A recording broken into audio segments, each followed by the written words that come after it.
Hello and welcome to day 6 of 21 business days of Skilling You Softly as I take a deep dive into soft skills. Each day, for those who have joined me in previous days, I actually take a deep dive into a soft skill and briefly discuss its importance for personal as well as professional growth.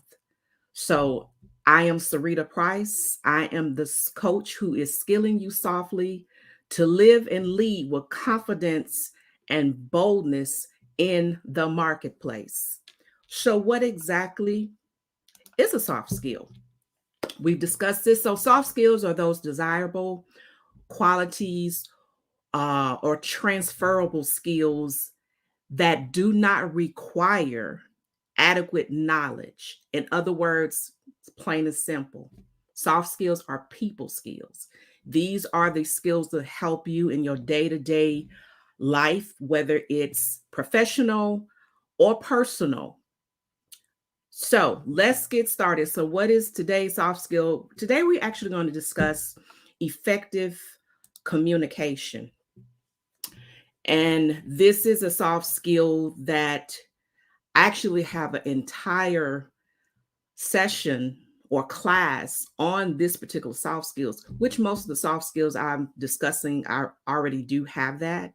But this is one of those other soft skills. Like I said, I try not to be biased, but this is one that's very important because what you want to strive to do in communication, you want to strive to communicate your thoughts and information very clearly and concisely. Example, what I'm trying to do now. And, if I can just really, this particular skill, I'm mastering it now myself as far as, doing these lives for the next 21 business days. So you can always, as Stephen Covey said in his 7 Habits of Highly Effective People, you can always sharpen the saw, sharpen your skill. So this is one that I'm constantly working on to make sure I speak clearly. I'm clear about, how I'm communicating, as well as I'm clear about what I am communicating. And it takes practice because, in all transparency, I normally do have what I call Freedom Friday lives every fourth Friday in the month. That's where I go live. Basically, I go live on my Facebook page and now my YouTube channel, and I talk about a topic. And one thing that I notice, I have a tendency to talk fast. So that's why I take my time to slow down, making sure that I speak clearly and I speak concisely to make sure that I'm communicating make sure I get the message across. So I'm going to give you a few effective communication tips. And let me just say this.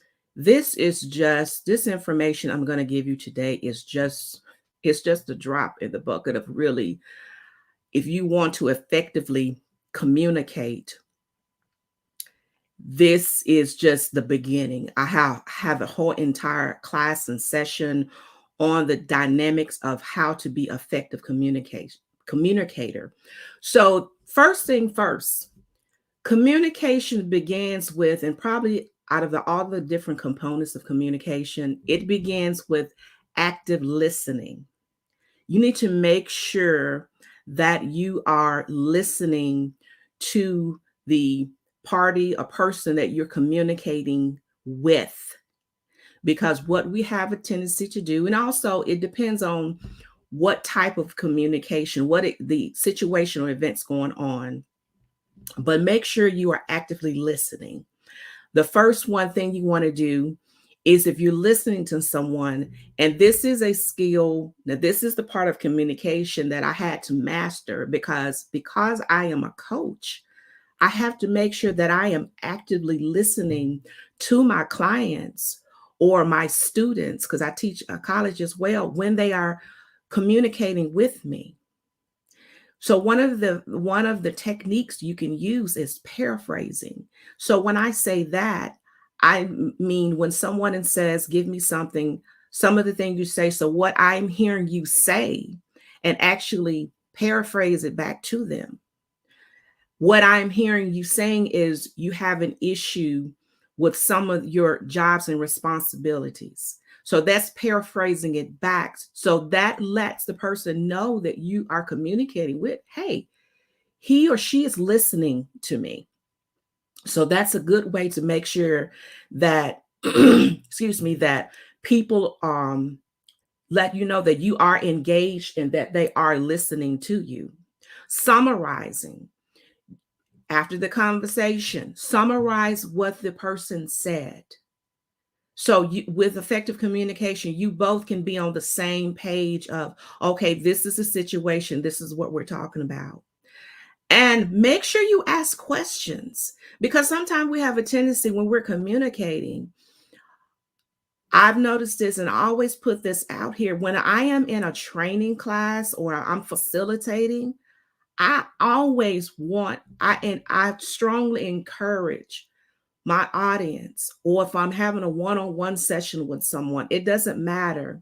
Make sure that you ask questions, and that works both ways. So if someone says something to me, and then I may paraphrase it back or summarize it, and then I may say, "Is that correct?" And then they will respond, say whether yes or no. Or if I am facilitating a class and I say something, and it may not be because that's another part of communication, which is not part of this. I'm telling you guys, there's so many components of effective communication. They may have not really understood how I phrased it if they can hear me. So, make sure I put the comments. So just in case someone has a comment over here, make sure that you ask questions. It's okay to ask questions because when I set the tone, when I'm facilitating or when I'm coaching, I set the tone for my clients to feel comfortable with asking questions, because sometimes we may feel like a question is, oh, well, people are going to think I'm smart, and they're going to think I'm not intelligent, or it's a dumb question. No question is a dumb question. The only thing that's may not, if you don't ask the question, it would never get answered, because I am huge on asking questions. So make sure it's okay to ask questions if you don't understand it, because sometimes, it's not sometimes, people perception and of how they receive communication is different. Sometimes people have a different interpretation of what you say. And but that's really a deeper dive into effective communication. So asking questions. The next point is be empathetic. Empathetic listening is to really fully understand the emotions and the feelings of the customer or the person, what they're expressing, depending on the topic. As a coach, as a counselor, sometimes, as a many times people come to me with their issues or concerns, or someone may just have expressed to me, and this is happening a lot lately, that they have things going on, or this is a situation, or if you are in a work situation where you have especially in the HR profession, where you have your employees coming in and something's going on, or a relative may have passed, or they have other life happens. I have students, life happen. So when they communicate with me, 9 times out of 10, which is over the communication via text or over email, I'm listening, even though it's nonverbal, I'm listening and I'm responding back with the empathetic ear. Because I'm telling you, I really had to put this practice in place during this pandemic when I had students that was having issues with personal lives, and people in their families were, passing away from COVID, and not, so it was just, I had to make sure that I'm listening and I respond with, I am so sorry. I am so sorry to hear that. I'm here to work with you. Let me know what you need.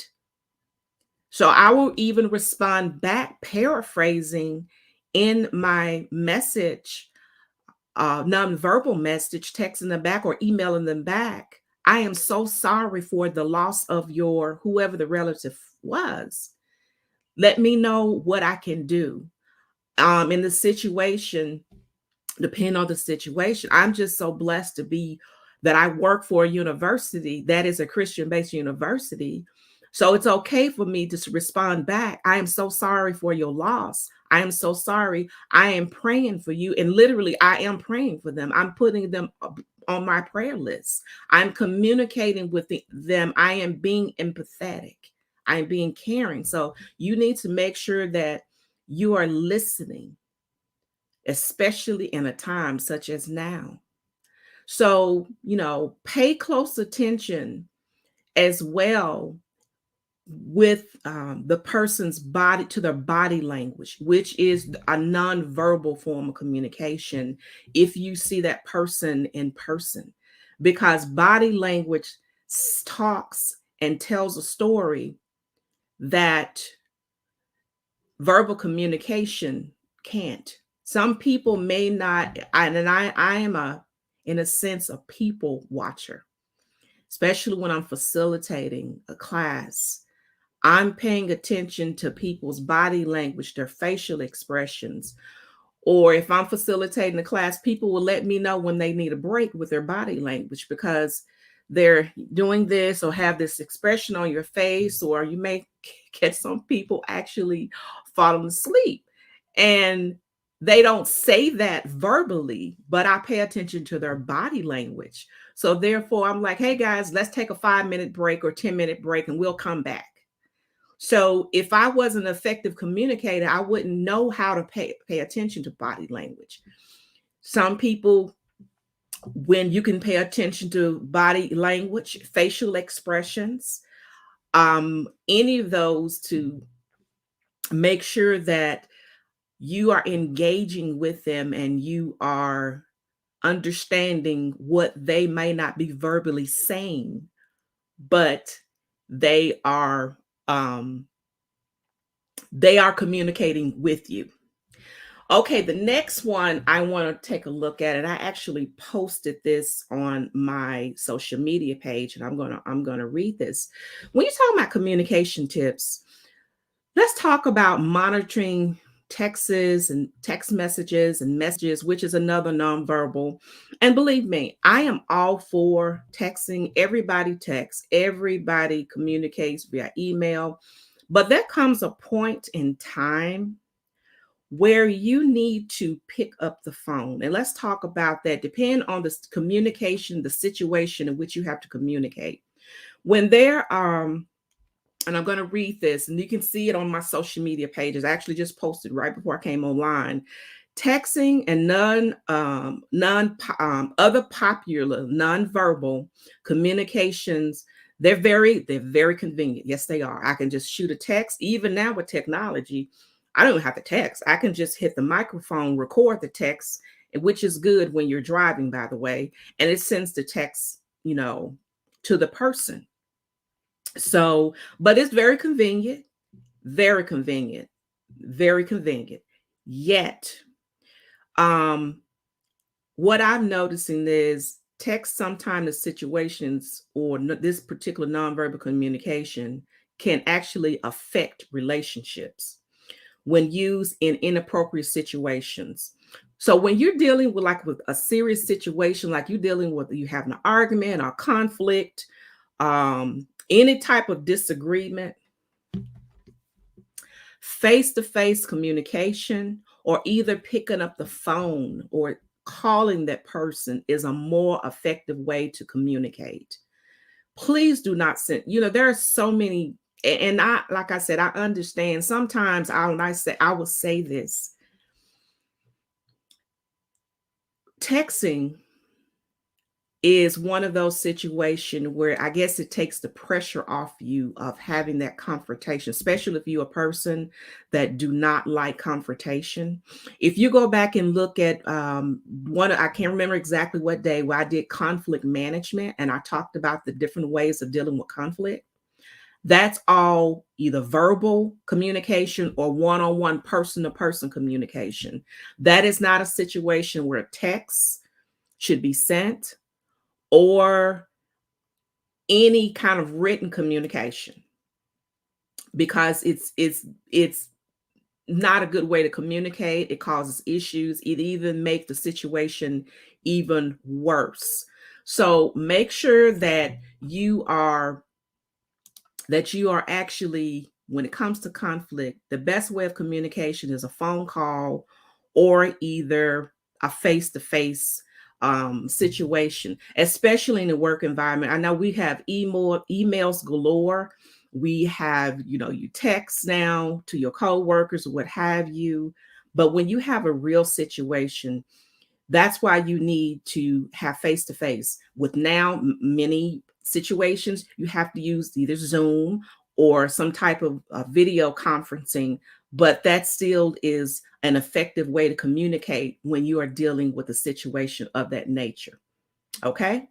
So communicating, go active listening. Make sure you're paraphrasing, summarizing. Make sure you ask questions. Make sure you are an empathetic listener as well. Pay close attention to what the body language, that's nonverbal, because body language tell a story sometimes that verbal communication don't tell. And also to the last, make sure you are monitoring your texts and messages. Sometimes those are not the most effective way to communicate, especially if you are dealing with conflict. Okay.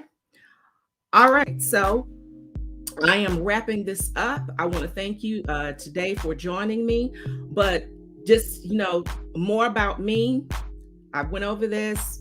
Very passionate, about helping my customers to develop, enhance their soft skills so they can live and lead with confidence and boldness in the marketplace. Because I'm a firm believer, soft skills do matter. I take it a different approach. I not only focus on your business, I help you focus on your being. Okay? How to get in contact with me. All things Sarita, Linktree from Sarita's Pen. I'm on all social media platforms as well, so you can see catch me on YouTube and Facebook, Instagram, LinkedIn, all of those. Also, too, on my Linktree, I actually have a couple of books. I'm an author. I have all that information on there. Connect with me if you are in need of a soft skill expert to help you with your team as far as in the workplace, or one-on-one consultation. Let's connect. Okay. All right, you guys, thank you for coming again. You guys have a wonderful day. And remember, if nothing else, soft skills get you through hard times. I'll see you tomorrow for day 7 of 21 business days of Skilling You Softly. Have an awesome day. Bye.